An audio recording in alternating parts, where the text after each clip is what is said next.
আল্লাহ তাআলা যখন প্রথম মানুষ হযরত আদম আকে সৃষ্টি করলেন এবং তাকে সুন্দর রূপ দান করলেন, তখন তিনি সকল ফেরেশতাকে নির্দেশ দিলেন তাকে সিজদা করার জন্য। আল্লাহর আদেশে সকল ফেরেশতা সিজদা করলে ইবলিস তা করতে অস্বীকার করল।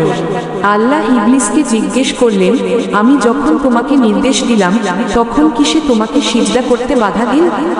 ইবলিস অহংকারের সাথে উত্তর দিল, আমি আদমের চেয়ে শ্রেষ্ঠ, কারণ আপনি আমাকে সৃষ্টি করেছেন আগুন দিয়ে আর তাকে সৃষ্টি করেছেন কাদা মাটি দিয়ে। ইবলিসের এই অবাধ্যতা ও অহংকারের কারণে আল্লাহ তাকে অভিশপ্ত ঘোষণা করে জান্নাত থেকে বের হয়ে যাওয়ার নির্দেশ দিলেন।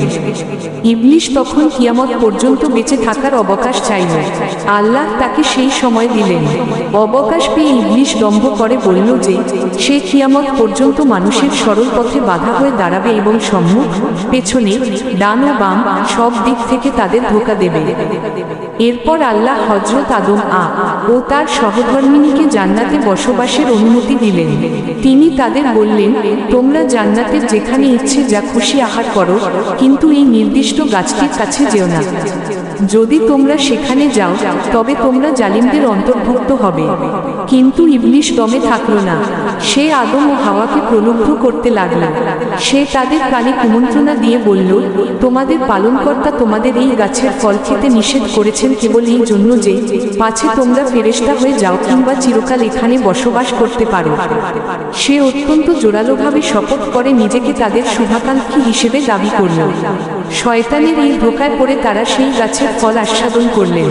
সাথে সাথে তাদের লজ্জাস্থান প্রকাশ হয়ে পড়ল এবং তারা জান্নাতের গাছের পাতা দিয়ে নিজেদের ঝাড়তে শুরু করলেন। তখন আল্লাহ তাদের ডেকে বললেন, আমি কি তোমাদের এই গাছটি থেকে নিষেধ করিনি এবং সতর্ক করিনি যে শয়তান তোমাদের প্রকাশ্য শত্রু? নিজেদের ভুল বুঝতে পেরে তারা অনুতপ্ত হয়ে প্রার্থনা করলেন, হে আমাদের পালনকর্তা, আমরা নিজেদের ওপর অন্যায় করেছি। আপনি যদি আমাদের ক্ষমা না করেন এবং দয়া না করেন তবে নিশ্চয়ই আমরা ক্ষতিগ্রস্তদের অন্তর্ভুক্ত হব।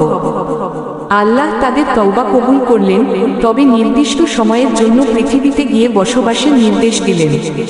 তিনি জানিয়ে দিলেন যে এখন থেকে মানুষের জন্য পৃথিবী হবে বাসস্থান এবং সেখানেই তাদের জীবন ও মৃত্যু নির্ধারিত থাকবে।